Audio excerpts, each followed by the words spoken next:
game day sponsors today are School District 55, Lawrence County School District 55, and Love Bailey and Associates. And you see the game day sponsors right there on the placards in the middle of your table in each and every meeting. 2 or 3 of those will always be our game day sponsor. If you just patronize, shop local, and see that right there. As we get ready to go into our program, I'm going to ask Dr. Jody Penland to come up and speak to us a minute. Lawrence School District 55. Dr. Penland. Good afternoon, everybody.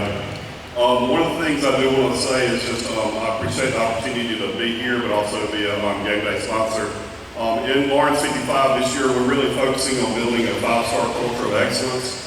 And one of the things that we talked about in the opening day was defining what a 5-star athlete is. So athletes, listen to this.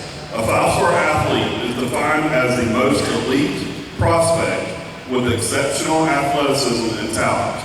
And as we're building our culture in our district, we're looking at everything to be the most exceptional, the most elite in everything we do. I appreciate Coach Porter and everything he's done to build our program and bringing us up to a 5-star athletic program and everything that we're doing in our schools. So everything that we do, we're looking to what is our next step to become one more star, to become that excellent beacon of light that we're striving to do in our district. So again, thank you. If there's anything we can do for you in the district, please let us know. Thank you, Dr. Penland. Give him a big hand. Also from Love Bailey and Associates, also today's game day sponsor, Gary Bailey, his son Zeke, right? Zeke back here, and no better time to have Groucho's here. What a meal. Let's give Groucho's a big hand. At this time, I'm going to ask Mr. Gary to come up and talk about Love Bailey and Associates and the touchdown play. Thank you. I don't have anything to say. I'm glad to be here. You didn't come to hear about CPA work, and you come to hear about football. So just looking forward to hearing all the speakers here about the young people and their games last week and coming up. So thanks for being here. Thank you.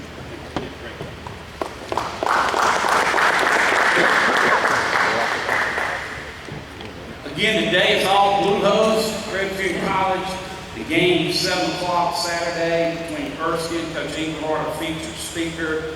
But at this time, I do want to recognize a very special guest from Presbyterian College, Mr. Loomis Bird, who serves on the Board of Trustees. Wave out, Mr. Bird. Also, the athletic director for Presbyterian College, Ms. Dee Nichols. We got the long-time voice of the Blue Hose, legend here at Touchdown Club, Sandy Crookshanks. Thank you, Sandy. You can't introduce anything at Presbyterian College without talking about the legend that he is. That's him, right there. Coach Bob Straw.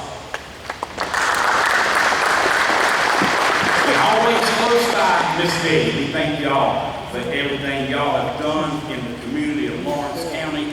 Presbyterian is all about the Blue Nose today. Coach Englehart will come up a little bit later.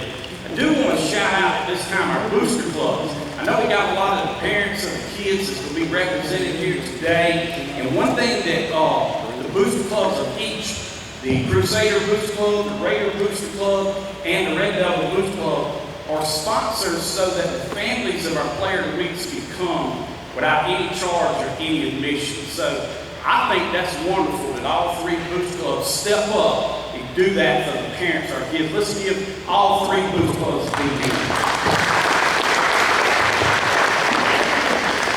Also, the family meal sponsors, what they do there to help all with the meals that come in. Scott Thomas is not able to be here today. He coordinates that with Gene to make sure our caterer and Groucho's, that is just so awesome. Now it's time for our players of the week, so we'll bring up our president, Gene Simmons. All right, it's been a couple of weeks since we've met. One quick side note though, ironically, PC plays Erskine. Last quarterback before they restarted football. Coach, tell them who the quarterback was at Erskine College. Coach Bob Straw. He was the quarterback back in the day. All right, our players of the week. A couple of weeks ago, on August 23rd. It's going to be from Lawrence Academy on the 23rd. A couple of Fridays ago, Lawrence Academy defeated the rival Newberry Academy by a score of 42-25. And our player of the week for that game is quarterback Ethan Collins. Ethan, come on up.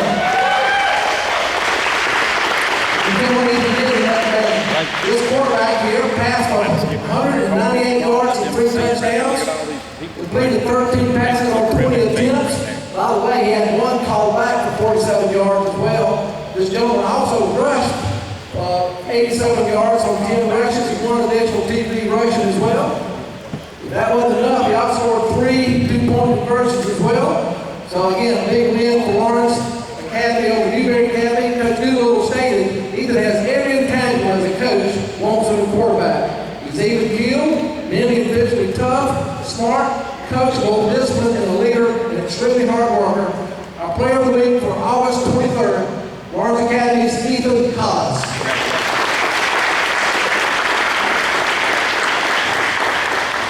The last Friday night, our player of the week for Friday night, August 30th, Clemens 35-8 win over Lawrence Academy, was left tackle and captain for the Red Devils, Cal Pitts. Come up, Cal. As you can see, this is a big left tackle that 3 knockdown blocks, helped the Red Devils rush for 327 yards, 407 yards of total offense. Our coaches do a grading system. Cal graded at 98% with 3 knockdown blocks and 2 pancake blocks. Coach Founder states and says Cal is a part of our leadership council and leads by example. Cal is a great teammate, but always picks up our players that need rides. He organizes a support group for other sports and gives an accountability group and other teammates attend all Clinton High School sporting events. For August 3rd, player of the week for Clinton High, Cal Pitts.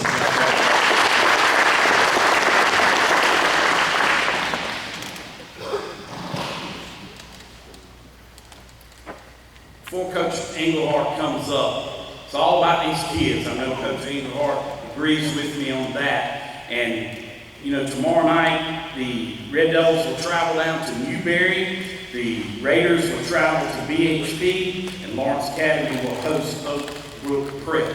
So we will ask Coach Jolly Doolittle to come up now to give his address and a weekly report on all things Lawrence Academy Crusaders. Coach Jolly Doolittle.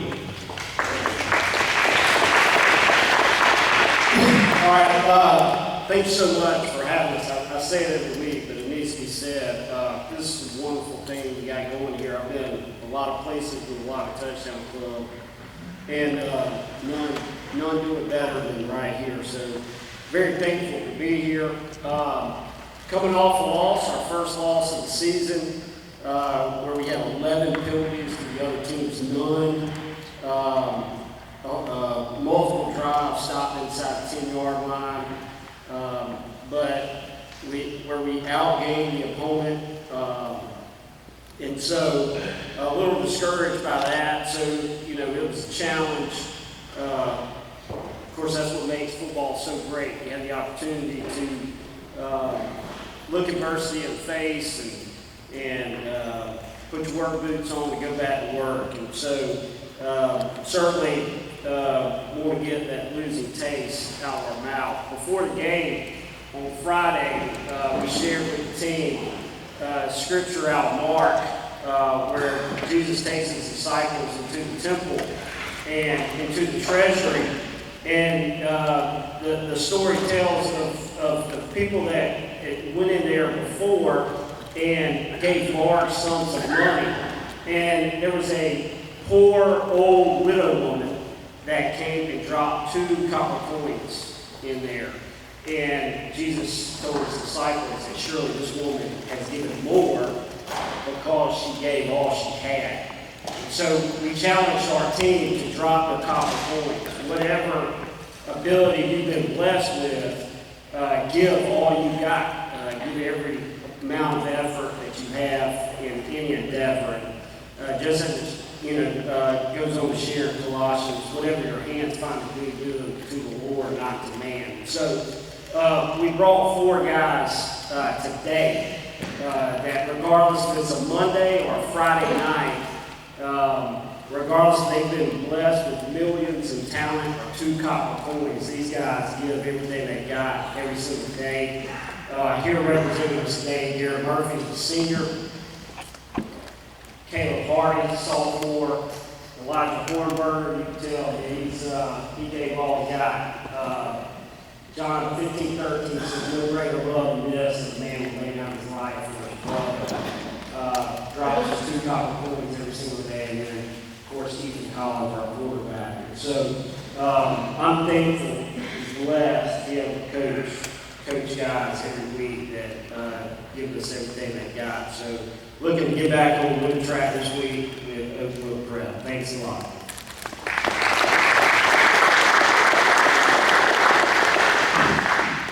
You know, it says a lot about someone's not afraid to share their faith. You don't hear that much, but at the Touchdown Club, you know, somebody like Gene and Harold, people who just volunteer their time, it don't take much to want to know that you want to get into, and I'm sure all the board feels this way, when it's all about those kids and they share their faith. Coach Porters will come up next, and last 2 weeks was the first time I ever introduced him, ever. And you know, I always do. I say, tell me how I can introduce you. And he told me a few things. I said, well, what brought you to South Carolina, being out there in Nebraska, right? This is what the man told me, the ministry. When you put that first, it's just a matter when it's on God's time, when everything starts clicking. Next up, from Lawrence District 55 Raiders, Coach Greg Porter. Appreciate it. Thank you for this opportunity. 2 weeks ago, we had an opportunity to go against Hillcrest, which was ranked 10th at the time. So we had a good game. It was 16-0. I felt our kids played extremely hard. The next week, we tried to build off of them. We didn't score any points. The next week, we had an opportunity to go against Clinton. I think they're the #1 team in their region, in their district. And I tell you what, for the first quarter, it was looking exciting. Then all of a sudden, the wheels fell off. Okay, so they're a good team. And our kids, what I want to make sure they do is finish. If you want to be a champion, you got to play champions.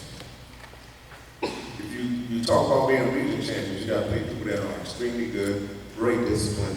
So that's where your life lessons are. Everybody want to be at the top, but you don't want to pay the price. And I think our kids are going to learn it the hard way, but eventually it's going to transition over. I brought 2 of our players who I've been loving the fact that we can build on. Super good stand-up for us. Play defensive back for us. A little banged up from the game, but he's going to probably go both ways because I've been trying to allow the team to go one way, but we don't have enough kids to be able to do that. Been an excellent defensive back, calls turnovers for us, and been doing a great job. Then the next guy is Fernandez Williams. Fernandez played defensive back for us as well, and he has been doing a tremendous job as well. And I appreciate both of these guys for being selected to be a representative for our program today. But this week we got BHP. Yeah, we're talking. This week we got BHP, which is ranked #1. So we dealt with number 10, 5A, number 4, 2A, which I don't think are 2. And then BHP is the #1, 3A. So we got a tough week ahead of us.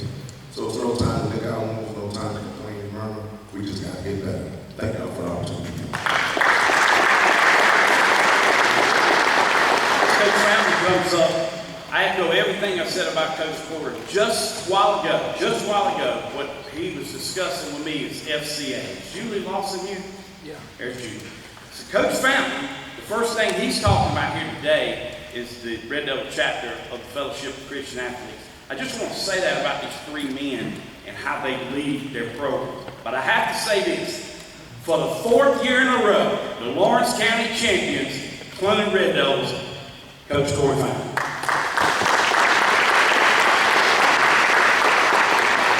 Thanks, Wayne. Appreciate that. Appreciate everything you guys do and this big crowd every other Thursday for the Touchdown Club. Week 0, we played Woodruff. It was a back-and-forth game. We only, I think, 3 out of the 6 times in the red zone we scored, so we didn't capitalize, and it was tough. We didn't finish drives. We didn't block so great. We didn't tackle so great. And you know what? We heard it. We heard it on Saturday morning. You go into White Groups for the radio show, you hear it. Hey, man, that's a lot of points to give up at Wilder Stadium, Richardson Field, 40 points. And, that means community cares.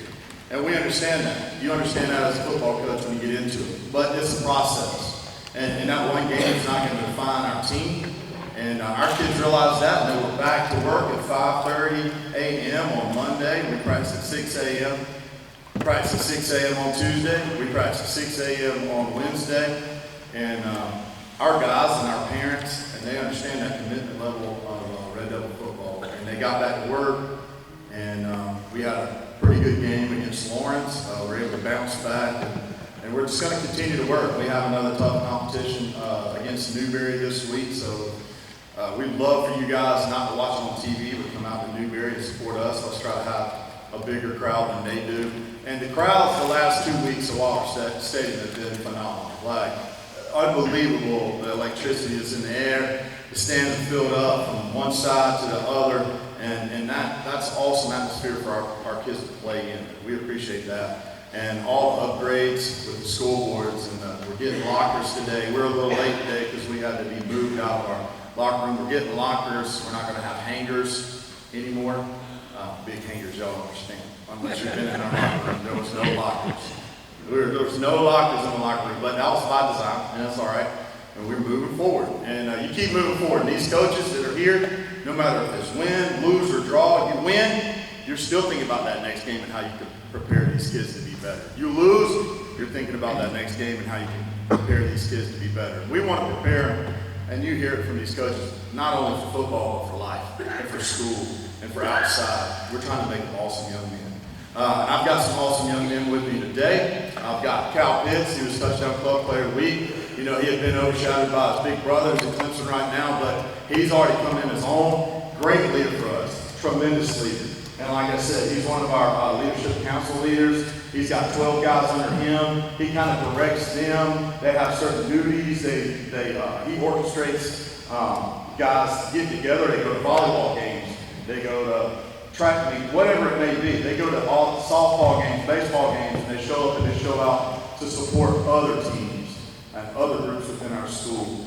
Really great player and leader on our offensive line, one of our best linemen, and each and every week, just consistent player for us, and I appreciate Cal Pitts.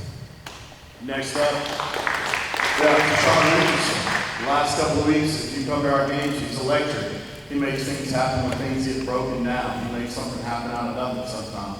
He can do it with his legs, he can do it with his arm. And he's a great game manager. He's a leader out on the field, and just a special football player.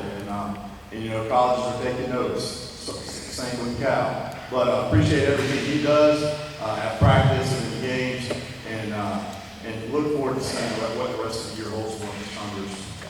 Next up, we have Brett Young, also a consistent player for us each and every week on defense.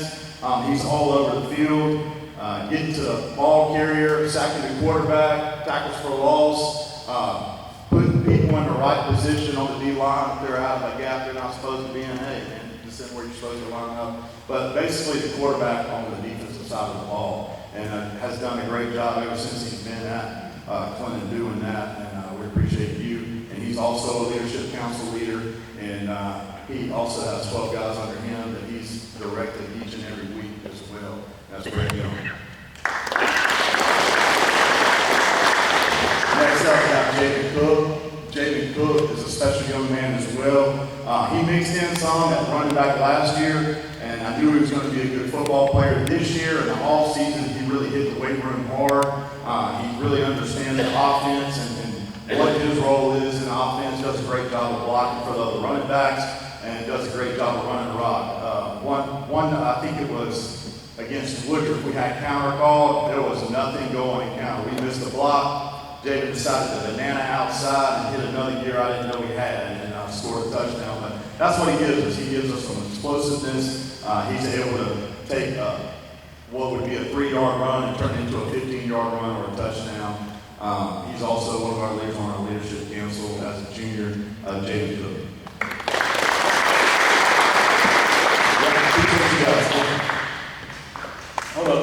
you go. Coach Fountain won his 100th football game in his head coaching career this past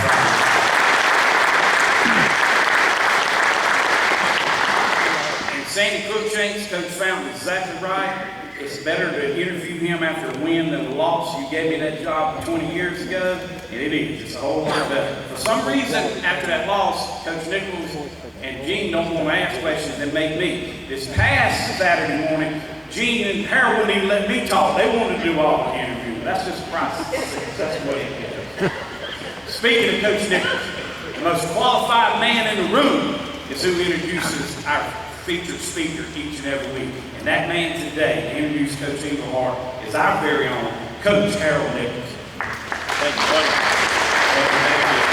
Thank you for coming. It's my privilege to be able to introduce our keynote speaker today, Coach Englehart. Coach Englehart is going into his third season as the head football coach here at Presbyterian College. We have something in common. The same lady that's his boss at work is my boss at home, so we got a kindred spirit. We kind of rely on each other that way. Coach Englehart won his 75th football game last year and last weekend against Morehead State. But more importantly, back in September of last year, he got a great victory off that team up there from up the road in Spartanburg, which is the first time in history that any of the 11 Pioneer League football teams have ever beaten a Southern Conference team in the history of the Pioneer League. So we're really excited about that win. I know that in 23, 8 of the Blue Hoses' 11 meetings were decided by 10 points or less. So he's got our program trending in the right direction. It's competitive each and every week. His kids love playing for him. I really enjoy being around them, and the culture that he's building there, I think will reap rewards here in the future. A little bit about Coach Englehart. I know most of you know him. He was the offensive coordinator for a bit at his alma mater, Indiana State, home of the Sycamores. So he's a Sycamore at heart. And he was also hired as the youngest head coach in the NCAA at the time in 2006 at Rose-Hulman College in Indiana. Like I say, played quarterback, graduated from Indiana State, and he's got his lovely wife, Carrie, his children, Ty, who's also a quarterback on the football team, Caden, and Lila. So before we bring him up, we're going to play this video here for just a couple of minutes here, and then I'll bring Coach Englehart up.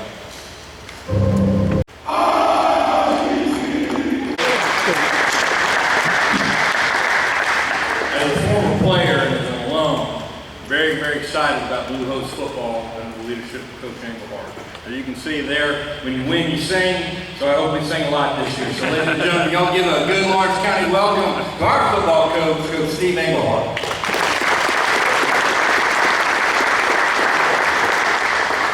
Just something about football, right? Just something about football, man. And, excited to be here. I've been excited to be here since I walked through the doors, I guess 2.5 years ago in January.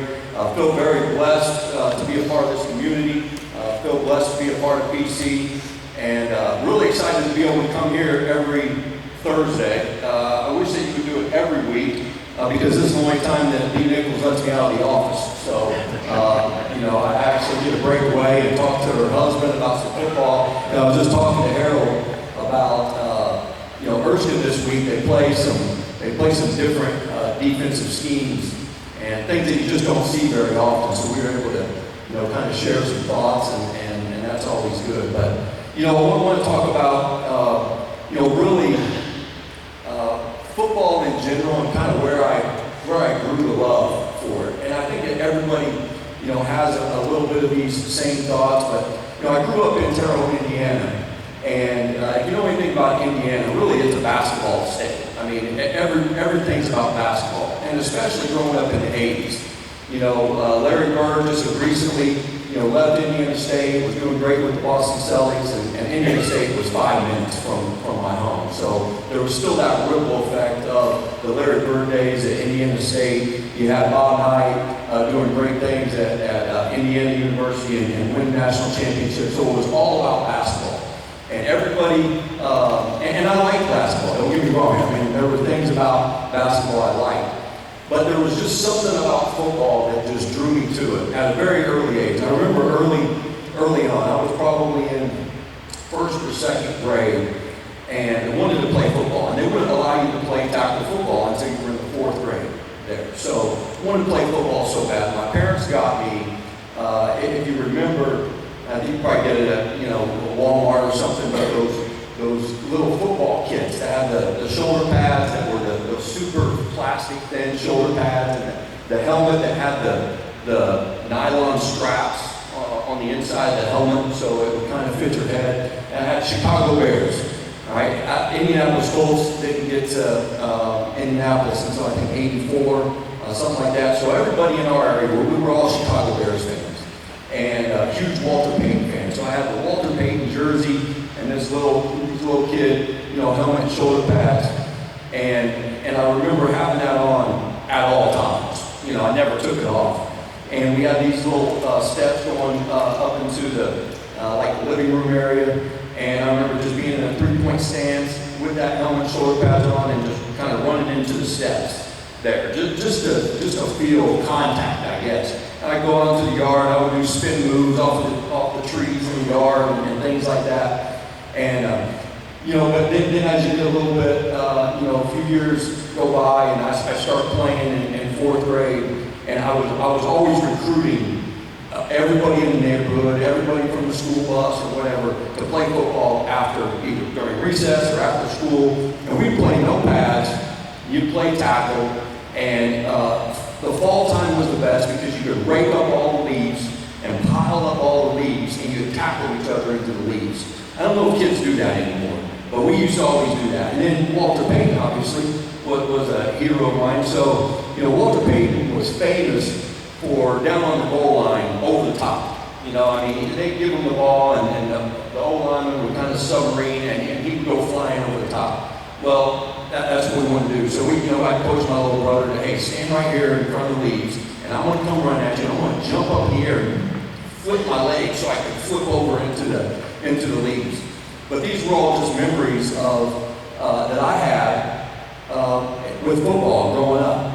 And I always knew that I wanted to be a part of a team in football for as long as I possibly could. And when I started playing in, in elementary school, middle school, it just kind of grew that love of football. And the team aspect of football, there's not another sport like it where you depend on teammates so much. And I recognized that early on. Recognized, just the team stretch before the game and how much the team camaraderie means in football. All those little things. And then, I'll go on to high school and play, and there's nothing like the locker room. I mean, there's just absolutely nothing like the locker room. And the love that you share with your teammates, whether it be after a win or even after a loss. I think, with football, that there's not a better joy in the world than being in the locker room after a game, after a win. I mean, there's just something about it, and it was just so exciting. It still is exciting today. But then there's also something about that loss that you still love. As a coach, I've grown to love it more than a player. And I don't love the loss, but there's something about, even after a loss, seeing a group of young men come together, even after a loss, still love each other, and grab a hold of each other and kind of say, you know what, we're going back to work. We're getting after it, and we're going to do it again.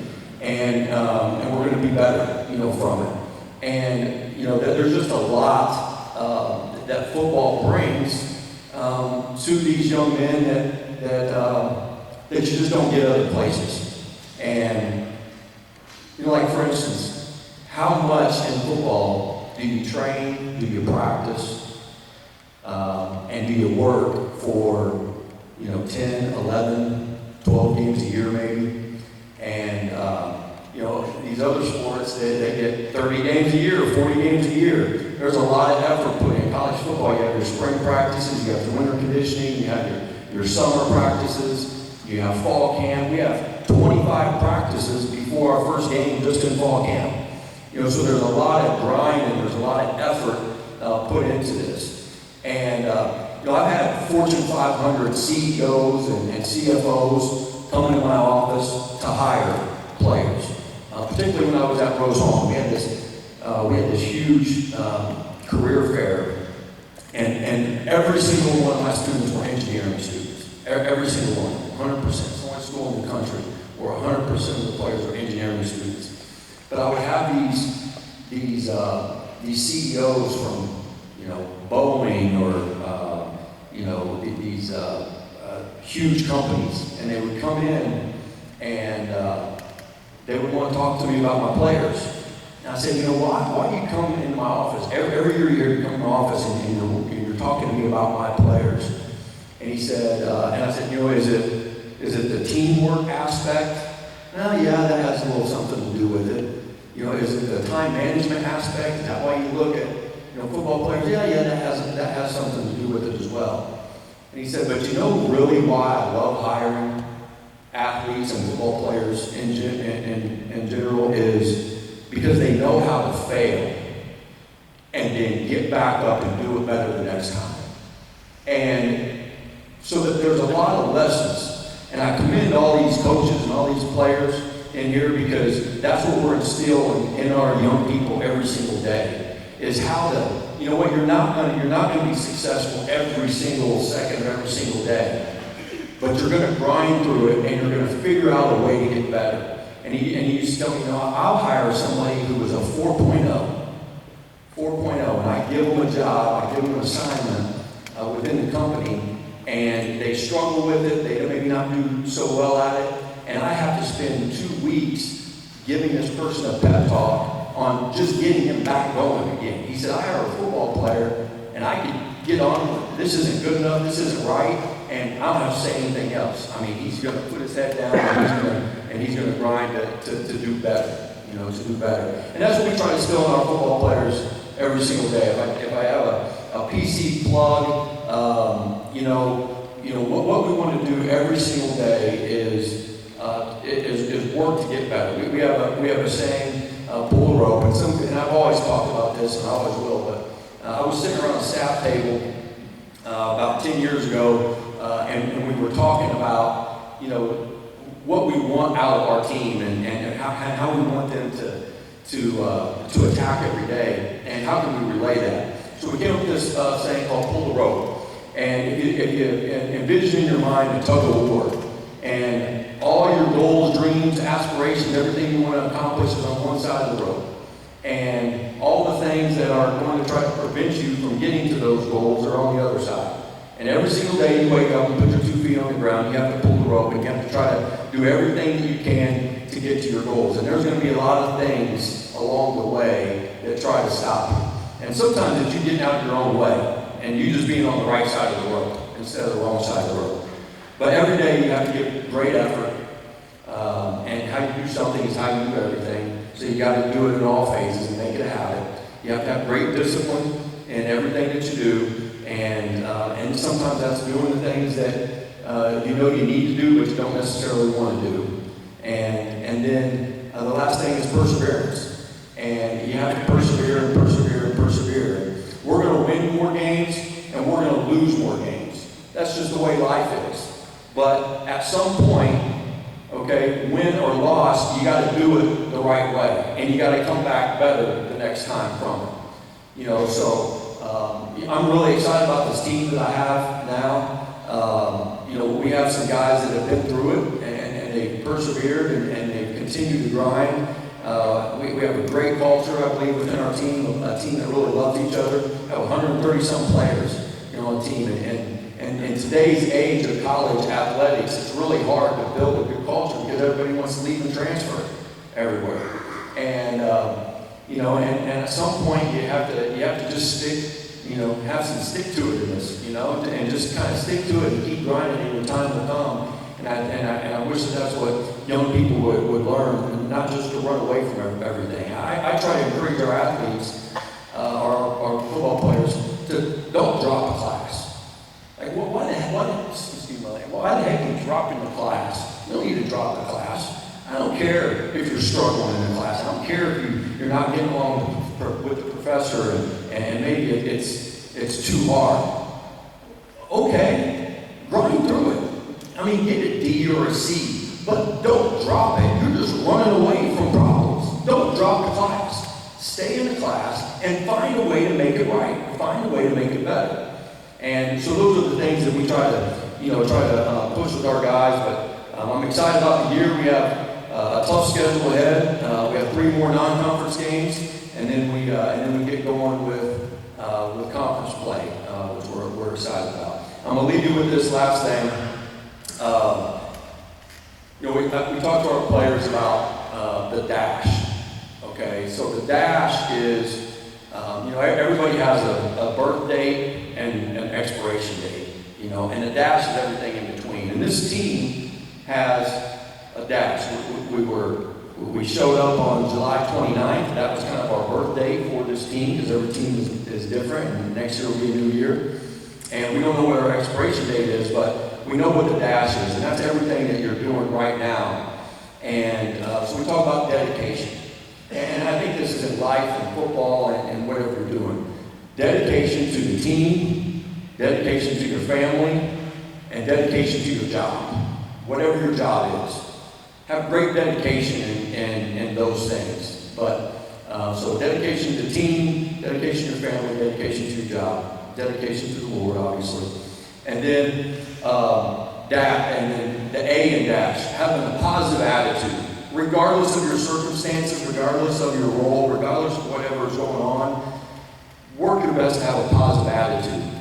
And then sacrifice for the people you love, sacrifice for the people on the team, and then be hungry to improve yourself every single day. And I think that if we all do those things, if we're all dedicated, if we all have a positive attitude, if we all sacrifice a little bit, and if we all are hungry to improve ourselves every single day, I think we'll live a great life. So once again, God bless you. I appreciate all of you. And go Blues.